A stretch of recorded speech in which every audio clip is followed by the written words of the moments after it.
What's up YouTube, it's the Gaming Jackal, and in this video I'm going to be doing a review for Samurai Warriors Spirit of Sanada. So I did a first impressions video on this game like a month or 3 weeks ago, and I beat it a few days ago. Now I'm going to do a review for it.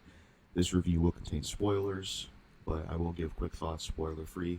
It's a good game, it's fun to play, it's got a good story, and if you're a fan of the Warriors games, definitely try it out. But now I'm going to get into spoilers and talk about the whole game. So Samurai Warriors Spirit of Sanada is basically like another version of Samurai Warriors 4. Same engine, same graphics, gameplay, and it's the story of Samurai Warriors 4, but through the perspective of the Sanada clan. And I thought this was a really good game. To start this off, I'll talk about the new characters. So we have a total of 5 new characters. We have Masayuki Sanada, who's on the front cover. He's Yukimura and Nobuyuki's dad. And then we have Cha-Cha, who is Oichi and Nakamasa's daughter, and then we have Sasuke, who is Hanzo's like protege ninja he trains, and then we have some new Yukimura Sanada skins, and then the other 2 new characters is Hidetada Tokugawa, which is Ieyasu's son, and Katsuyori Takeda, which is Shingen's son. So when it comes to the new characters, start off with Masayuki Sanada. He has a old, where he gets older skin, and then he has like a younger skin, so you have that. I thought he was a really good character. I liked Masayuki Sanada. Gameplay wise, I think he was really great. He has like a flag with a blade on it. Pretty cool weapon. He's like a good leader, but he's also a strategist, wanting to protect the Sanada clan. Thought he was a really good character, and he was a good new addition to the series. It was cool to see Yukimura Nobuyuki's dad. He has an interesting relationship with his sons, and he also has a daughter as well, Lady Maramusu, if I'm saying that right. She's not playable, but she is in the game. We didn't get to see who his wife is, though, or Yukimura Nobuyuki's mom, but that would have been interesting to see. So yeah, Masayuki Sanada is a cool character. He's who you play as for a huge part of the game as the main character. You walk around the town as him and stuff like that. He also has some brothers in the game. So yeah, he's a pretty cool character. The other new characters, you have Sasuke, who is like basically this new ninja, and he has like a red mask he wears in the battlefield. He's like Hanzo's protege. I didn't mind him. I thought he was a pretty cool character. At first, you think he's gonna work with the Tokugawa and assassinate one of the Sanada leaders, or assassinate Masayuki and Yukimura, because he works for Hanzo. He's Hanzo's protege, and he's sitting undercover. But eventually, he grows to like Yukimura and Konoichi and wanting to be with them over the Tokugawa, even though Hanzo told him not to let his emotions get involved and stuff. But he ends up having a change of heart through the story. And I thought he was a good character. Gameplay wise, I think he's really solid. He has like these arm blades, and he's got a cool design, and I think he's a pretty good character. It's sad what happened to him. His death, he ends up killing Hanzo, but Hanzo ends up killing him, so they basically kill each other. And it's pretty sad, you know. And I forgot to mention Masayuki Sanada, he dies of illness, but he lives a very long time, which is pretty cool. The other new character, Cha-Cha, I liked her as well. She's basically, like I said, Nagamasa and Oichi's daughter, and she's in the Toyotomi. She's standoffish. She doesn't really like she doesn't really let people get close to her, kind of thing. She's very standoffish because of what happened to her. You meet her as a kid. Yukimura as a kid meets her as a kid, and she's very standoffish. But you understand why that is with what happened to her parents. She has chemistry with Yukimura. That's the main one she talks to a lot, and they have a lot of dynamic together. She, knows Takatora Todo and Yoshisugu because they were a part of the Nagamasa Azai clan back when they were around. Now, gameplay-wise, I'm not really a fan of her, to be honest, because she has like a comb.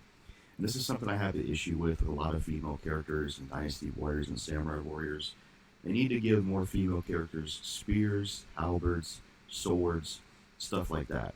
Because these weapons, like whether it's Senji with the flute or, Cha-Cha with the comb, I just don't think they're good weapons. They're not really fun to use. I mean, if you get the weapon upgraded, you can, do a lot of damage with it. You're not completely helpless. But Cha-Cha just isn't one of the most fun characters to play as. Like her as a character, but gameplay-wise, not really big on her because they gave her a stupid-ass comb. That's a stupid fucking weapon. They should have gave her something more like a sword or something like that. I really think female characters need better weapons.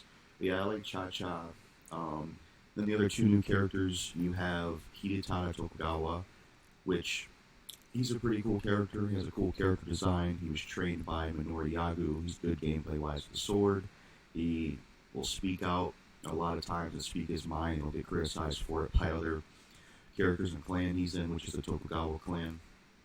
He's against his father in a lot of ways. A lot of the stuff he does, he ends up saying something, I didn't know this, where essentially Ieyasu sacrificed his own wife and kid to survive. That's what he's told Nobuyuki. And I thought, it just made me really resent and not like Ieyasu, which I'll get to. Yeah, he's pretty good, and he has an interesting relationship with Nobuyuki Sanada, as Nobuyuki eventually ends up joining Tokugawa near the end of the game. There's this decision made where Masayuki decides to side with Mitsunari. Yukimura does as well. Nobuyuki decides with Tokugawa. So you have that kind of split. But Nobuyuki eventually stops going in battle and fighting them like a little bit after that, like when he gets older. So he has, Hidetada Tokugawa as well as Nobuyuki, they have older skins. So Hidetada has a younger skin and he has an older skin, which I mean like, costumes and model swaps. Both look pretty cool. So yeah, he's a pretty cool character. Definitely a lot stronger than his father. He actually fights in gameplay and stuff. The other new character is Katsuyori Takeda. Now Katsuyori Takeda, I think he's an alright character. I like his design. Gameplay wise, he's really good with the spear. It's cool that he's Shingen's son. He has a big role to play in the beginning. He has a relationship with Masayuki Sanada. They're friends. He's very, passive, positive type dude. And he's a cool character. But after Shingen Takeda dies of illness, unfortunately, he was my favorite Samurai Warriors character. Everything kind of falls apart. Katsuyori starts just really not being smart as a leader. He doesn't really listen to Masayuki. And he ends up just getting a lot of people killed. And not only that, but he eventually ends up killing himself, which is pretty tragic. He ends up killing himself as well as his wife and son after he went to battle, even though he said he wasn't going to, like Masayuki. And it didn't go well, so he ended up killing himself. And one thing I will say is the game spoiled that. Like, if you read the Chronicles, which I'll get to in a minute, but the game ended up spoiling that, Katsuyori Takeda's death, which I didn't care for them spoiling that, which I'll get to. But yeah, I thought Katsuyori was a decent character, but it's just, he fell apart as a leader when Shingen died, and he basically, killing himself was just tragic. I'd say out of the new characters, the best one is definitely Masayuki, because he's solid gameplay-wise, and he's great to follow. Sasuke's cool. Cha-Cha's good, but gameplay-wise, not big on her. And Katsuyori and Hidetada are pretty good. You also have different skins for characters. You have Yukimura as a kid, Yukimura as a teenager, or young, and then Yukimura as he's older. These are pretty cool new skins.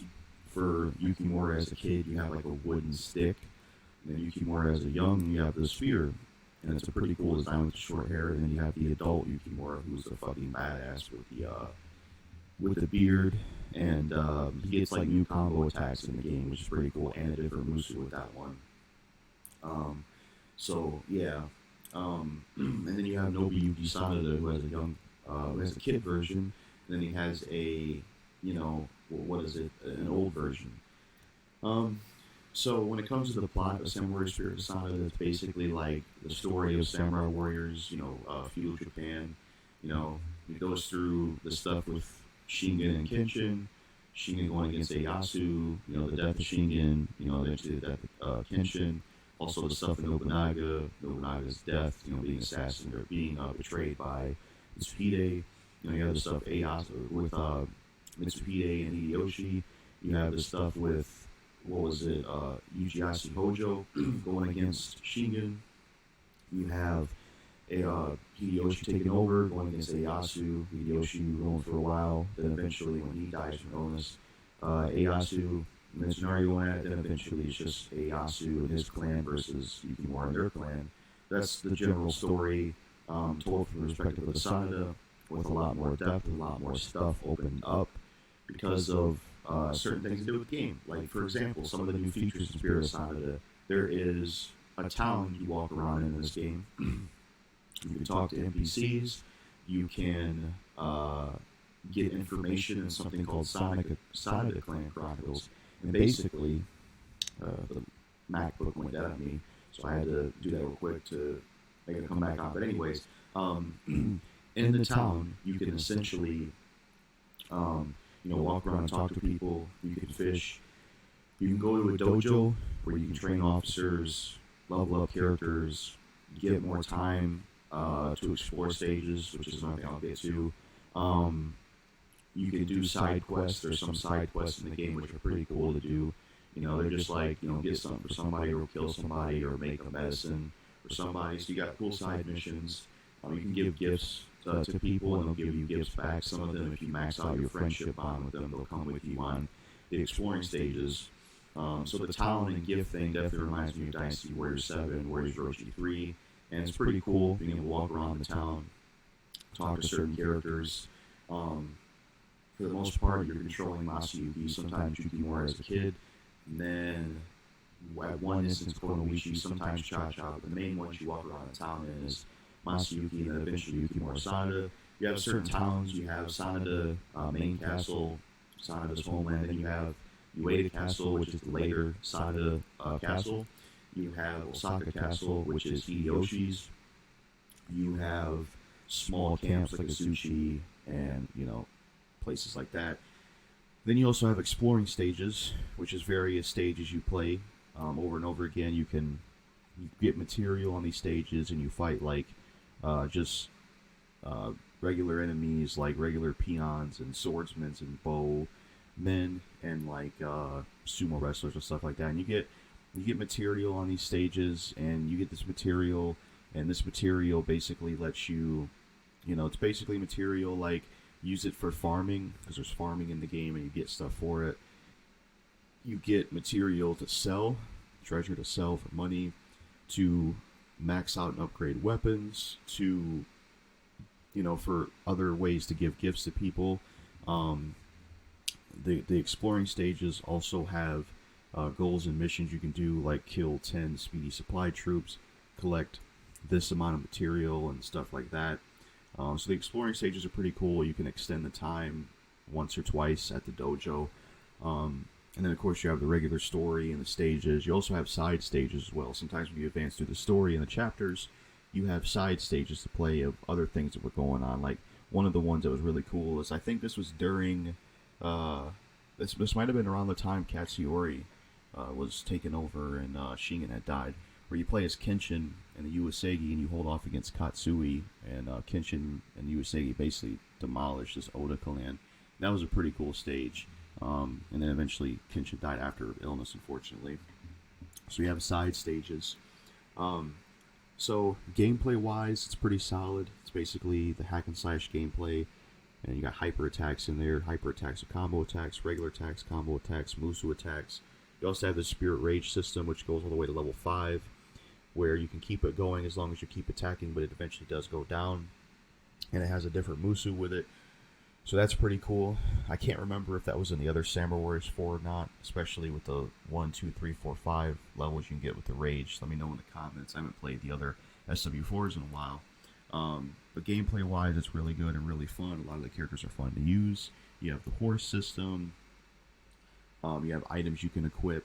You have a blacksmith system in the game, where in each of the towns there's a blacksmith you can talk to. You can buy weapons, you can upgrade weapons, which you need materials for, which you get from the exploring stages. And then you can also buy items from the shop, materials from the shop, or various shops, like an Osaka Castle.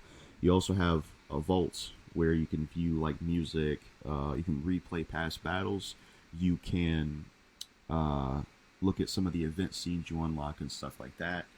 Some other stuff the game has, there's fishing, which I mentioned earlier. You can fish in the game. You get like, you put bait in the water, you fish, and you get like fish for it, basically. And you can use that and other materials to make medicines at the store. And then there's also the Sanada Clan Chronicles, which is a feature where talking to certain characters, certain things happening, or certain things your character finds out, you have like this digital library basically of characters and events and places and deaths where you can read about all this in the Sanada Clan Chronicles. And I thought that was pretty cool because you get to learn more about the game, more about the characters, you get more in-depth stuff. Like, for example, one of the things I found out that I didn't know is that historically Yoshisugu, he actually kills himself. I think during or after the Battle of Sekigahara. He doesn't die there, actually. And I didn't know that. I read about that in the Sanada Clan Chronicles. But sometimes it can spoil shit, which I don't like, which I don't understand why they did that. Like, I was reading something about Katsuyori Takeda before he killed himself, and they told me he was going to kill himself. And I'm like, well, shit. I got spoiled and I already know now. Like, what the hell? So it's weird that sometimes things were spoiled when it came to, certain things that were going to happen. So I didn't understand that. Let's see, what are some new things this game has? I'm trying to think. Let's see, you have some mounts, of course, horses. You can get a bear and a panda. Though the best horse is easily, Keiichi's horse, Matsuyuki, or Matsusuki, whatever it's called. A really good horse.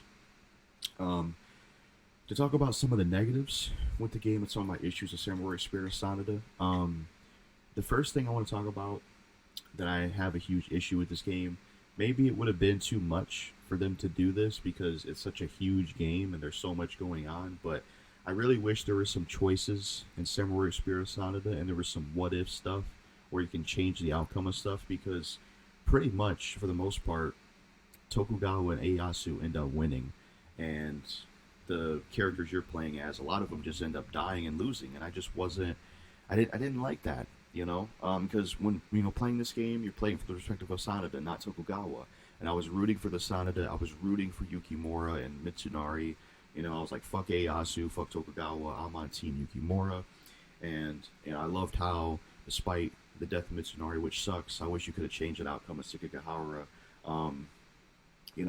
Yukimura just kept resisting, kept fighting back, didn't care. Yukimura Sanada in this game is a badass. This game, like after playing this game, Yukimura Sanada definitely became one of my favorite Samurai Warriors characters. I mean, he was such a badass in this game. The evolution of him, the dynamic with his dad and brother, and some of the other characters he's friends with, like Katsunugu and stuff like that, or Kanasugu, whatever you call it. And I thought he was just a badass character. He's definitely one of my favorites now, especially near the end. He had so many cool moments. I love how in Sanada Maru, he's going up against the entire Tokugawa army, or a decent part of them, by himself. It's like some Lu Buzheng Liao, type shit. He was just a badass, man. And then, the other stage is going against Tokugawa, and then the final stage of the game is so cool, where he goes against the entire Tokugawa army by himself. Doesn't really have anybody on his team. Besides like Naki, Takashi, and then Konoichi. And Naki eventually ends up dying, which that's something I'll talk about some of the NPCs real quick. There's some memorable NPCs in here. Some of them I think they should have made playable. Like there's this guy named Naki who is friends with Masayuki, Shingen, he works with the Takeda. He's there from the beginning all the way to the end. I mean, he gets ambushed, he gets killed after getting wounded on the final stage of Osaka. But he was a really cool character. I thought he was cool, I thought he was badass. I think they should have made him playable, because he ends up being in like the entire game for the most part. So I think they should have made him playable. Another character I think they should have made playable, or some other characters I think they should have made Matsube Goti, if that's how you say it, playable. He has like a mask. He participates in the game near the end. He's pretty badass. He has like a cape and mask, even though he dies by Masamune Date. I think they should have made him playable. And then there's another character I'm forgetting they could have made playable. They also could have made Motochika's son playable, because he shows up later on, as well as Tsumi something, like an old guy that's also on your team. They could have made him playable. I think they made some of those characters playable because they're like in-game characters, and I think it would have been cool to see. But yeah, the first criticism, like I said, with this game is I wish that you had more flexibility where you could have it to where Sanada wins, or Mitsunari wins, or Yukimura wins, and that Ieyasu Tokugawa loses. I don't like the fact that, Tokugawa and Ieyasu, they pretty much win in the end. No matter if you're playing as a Sanada and going through that stuff, they end up losing. And I don't like that, because we're playing as a Sanada, not the Tokugawa, and it angered me, because the other Warriors games weren't like that. They had those choices where, like, in Samurai Warriors 1, you could play Shingen's campaign, you could play Kenshin's campaign, You could play as Yoshimoto where he doesn't get killed by Nobunaga, and you see his campaign. They had choices like that where it wasn't just, if that was historically accurate with Tokugawa and Ieyasu winning, it wasn't just one way. There was multiple ways, and I like that. And I wish they would have kept that for Spirit of Sanada, because while it is an interesting story and it's cool seeing the Sanada clan perspective, I don't like the fact. I had to move the cursor around again to make this bright again. I don't like the fact that Tokugawa and Ieyasu end up winning anyways. Not a fan of that. So yeah, I wish there was a way around that, because it just feels like, I don't know. I just wish there was a way around that. Some other negatives. The game should have an English dub. I mean, this is a common issue with a lot of new Warriors games, but I really wish the game had an English dub. English dub needs to come back on the Warriors games. I really wish it had an English dub. You should have to read subtitles. Some other issues with the game. I mean, the game could be too easy, to be honest. I mean, at times it can be challenging, I suppose. I was playing it hard, not nightmare. So it can be challenging sometimes, I suppose. But for the most part, it is pretty easy. So yeah, the game could be a lot more challenging. Some other issues with the game. There's no costumes. Even DLC wise, there's no costumes, which is a real letdown. I wish Samurai Spirit of Sanada had some costumes. I like costumes in Warriors games. I like that cosmetic stuff. I wish you could have costumes in this game. They could have put Samurai 2 outfits and Samurai 3 and Samurai 1 for all the characters from those games. They could have put that. They could have made new costumes for every single character. So they really dropped the ball when it came to costumes, which is unfortunate. Really wish there was costumes in the game. Those are like about some of the only negatives and issues I can think of when it comes to my critiques of the game. Some other stuff I could talk about. Oh yeah, I forgot to mention there's another thing that they included in this game in the gameplay. Two things actually. You have stratagems, the stratagem system. So stratagems are basically like this new gameplay mechanic where you can have advantages in the battle and do certain things. Like you can have one of them that was pretty cool was you can knock Ieyasu off his horse when he's trying to escape at one of the late end stages. One of them could be convincing somebody to defect to your army. One of them could be having it to where you spread misinformation. One of them could be, various things. How you get stratagems is you get them from completing objectives and feats on stages where you do certain things like kill this officer of the Musu attack, get 1,000 kills, stuff like that. And you unlock stratagems, which is like the 6 coin system, I guess is what it's called. I think that's even the name of Masayuki Sanada's weapon. And you use these stratagems on stages, various ones, and they, add to the battle. You get an advantage on them.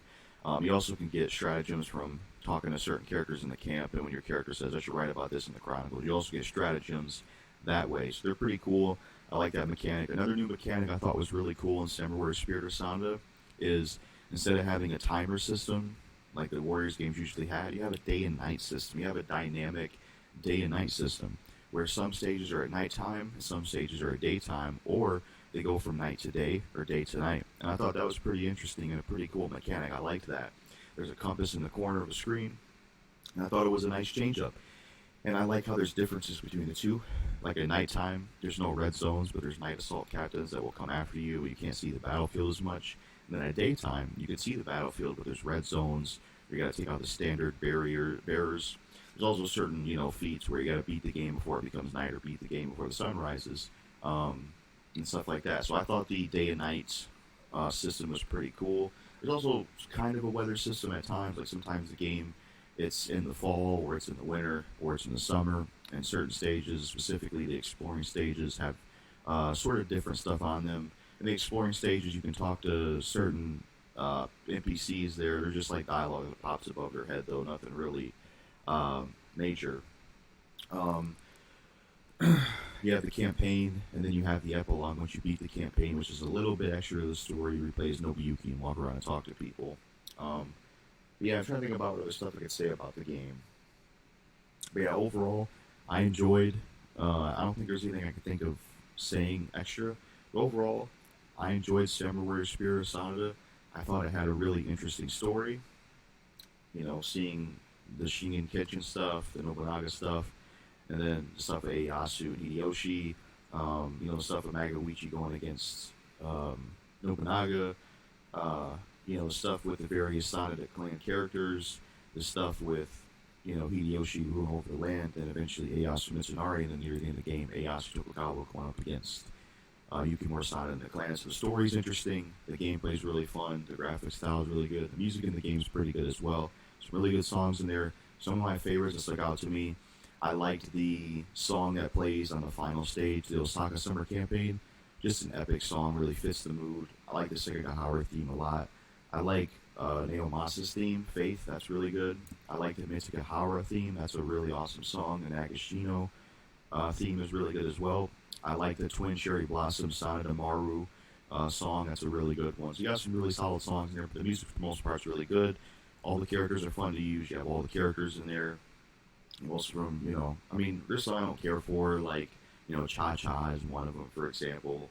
But yeah, the gameplay wise, it's fun, and it can be challenging at times, but it's more easy than challenging. And while it has some issues, like no English dub, and no costumes, and not having the option to, do what ifs in the story or make it to where Yukimura and the clan can win,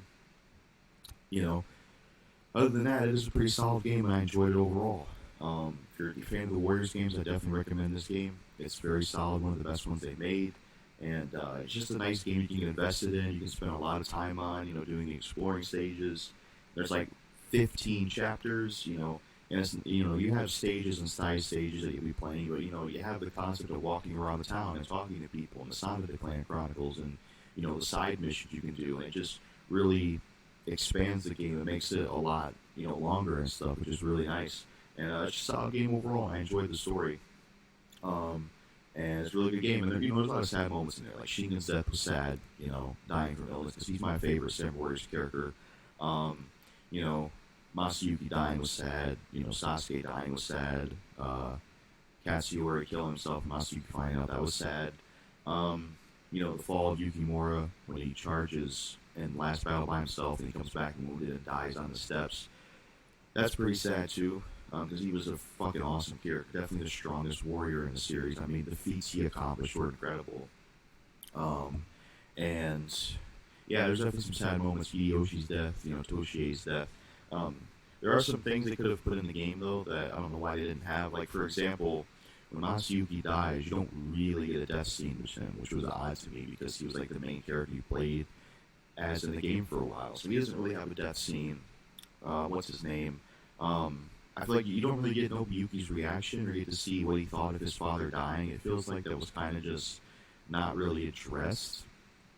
And then another thing I was going to say is I think the game could use a little bit more cutscenes. It feels like there was a lack of cutscenes in the game, at least from what I could tell. Like, there could have been maybe a few more cutscenes in the game. But overall, I enjoyed Samurai Spirit of Sanada. It was a solid game, and I recommend it, that's for sure. I probably won't score it.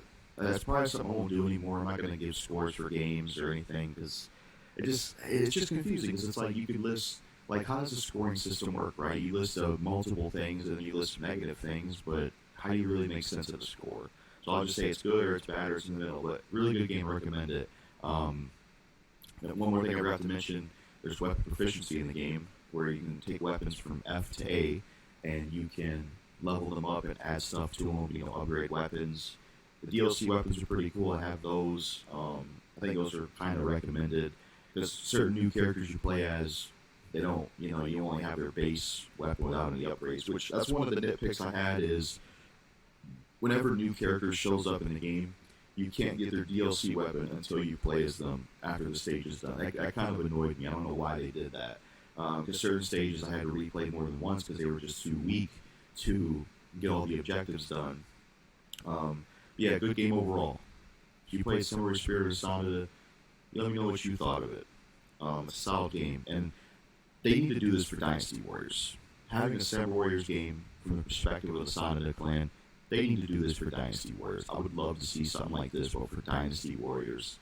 They can do it with any clan, other Wu, Shu, and Wei.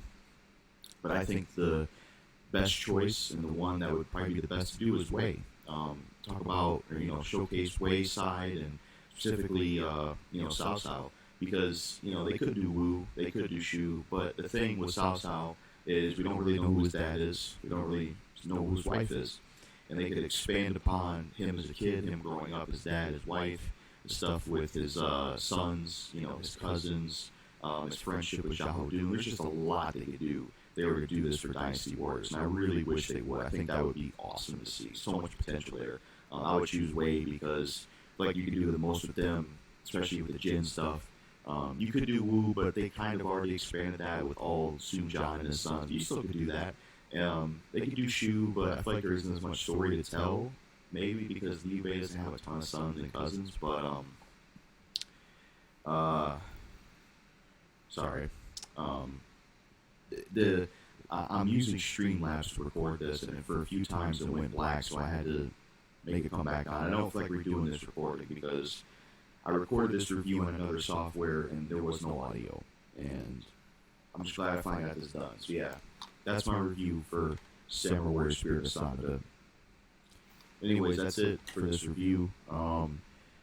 The next video game I'll probably review is Samurai Warriors 5, which I started playing. I'll do a first impressions on that after I record this, or after this is finished. And, yeah, this is a gaming channel. If you're interested in gaming, subscribe, and then give the video a like if you liked it, and let me know in the comments what you thought of this game. Peace.